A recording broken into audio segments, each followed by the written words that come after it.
महर्षि गुरु विश्वामित्र भगवान कहते हैं कि इंसान इस पृथ्वी पर आते ही अजीब तरह के कामों में उलझ जाता है। कोई धन के पीछे भाग रहा है, कोई नाम, कोई शोहरत के पीछे। हर सुबह उनकी आंखें खुलते ही यही चिंता होती है कि आज मुझे क्या पाना है, क्या जोड़ना है और कैसे जल्दी से जल्दी मुझे सुख और आराम मिल जाए। लेकिन इसी दौड़ में वह सबसे जरूरी बात भूल जाता है, गुरु और परमपिता परमेश्वर की याद। वही तो है जो हमें सही दिशा दिखा सकते हैं, जो अंधकार में दीपक की तरह राह बनाते हैं, पर हम उन्हीं से दूरी बना लेते हैं। यह वैसे ही है जैसे कोई यात्री जंगल में रास्ता भटक जाए और सामने कोई अनुभवी मार्गदर्शक हो, पर यात्री उसकी बात सुनने के बजाय अपने ही अंदाज से रास्ते खोजने लगे। परिणाम क्या होगा? और अधिक भटकाव। यही स्थिति आज मनुष्य की है।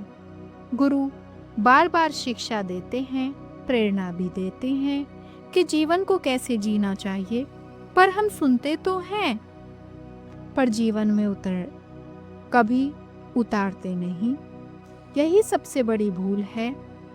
यह वैसे ही है जैसे कोई विद्यार्थी बार बार शिक्षक की बात सुने लेकिन कभी परीक्षा की तैयारी न करे, तो फिर परिणाम कैसे बदलेगा? समाज में हर किसी को यह देखना चाहिए कि हमारा व्यवहार दूसरों के लिए कैसा है। धर्म केवल पूजा पाठ का नाम नहीं है। अगर केवल दिया जलाना और अगरबत्ती जलाने से धर्म पूरा हो जाता तो संसार में इतनी परेशानियां क्यों हैं? प्रकृति हमें हर क्षण यही सिखाती है। सूर्य देव जब चमकते हैं तो केवल घर को नहीं, पूरे जगत को रोशनी देती है। नदी जब बहती है तो अपने तट को नहीं, हजारों गांवों को जीवन देती है। वृक्ष जब फल देते हैं तो केवल अपने लिए नहीं रखते, बल्कि राह चलते हर इंसान और हर जीव को बांट देते हैं। यही धर्म का रूप है, निस्वार्थ देना, बिना भेदभाव के सबकी भलाई करना। लेकिन आजकल लोग सिर्फ यही कहते हैं, प्रभु जल्दी से जल्दी मेरी इच्छा मेरे को पूरी कर दो, मुझे सुख दे दो। मानो प्रभु केवल हमारी इच्छाएं पूरी करने के लिए ही बैठे हो। परंतु असली सुख तो तब मिलता है जब हम प्रभु की इच्छा के अनुसार जीते हैं, ना कि केवल अपनी जिद पर चलते हैं। श्री गुरुदेव कहते हैं कि एक बच्चा अगर माँ से रोज मिठाई मांगेगा तो माँ बार बार वही देती जाएगी, तो बच्चा बीमार हो जाएगा। लेकिन माँ कई बार उसे मना करती है, उसकी जिद को नहीं मानती, क्योंकि माँ को पता है कि क्या उसे के लिए अच्छा है और क्या नहीं। उसी तरह प्रभु भी हमारी हर प्रार्थना पूरी नहीं करते, वे वही देते हैं जो हमारे लिए उचित है।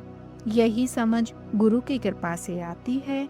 महर्षि गुरु विश्वामित्र भगवान यही समझाते हैं कि जीवन का असली उद्देश्य केवल अपनी इच्छाएं पूरी करना नहीं है। असली उद्देश्य है गुरु की शिक्षा को अपनाना, धर्म को समाज में स्थापित करना और प्रभु की मर्जी को स्वीकार करना। जब इंसान यह समझ लेता है तो उसका जीवन बदल जाता है। जैसे गंगा माँ का जल अनंत समुद्र में मिलकर शांत हो जाता है, वैसे ही जीव का मन गुरु और परमपिता की शरण में जाकर स्थित और शांत हो जाता है। यही स्थिरता असली सुख है। यही शांति जीवन का सबसे बड़ा आशीर्वाद है।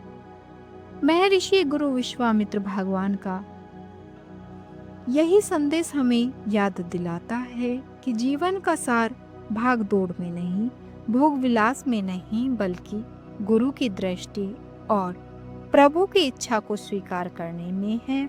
वही है जो जीवन को पूर्णता और आत्मा को शांति देते हैं।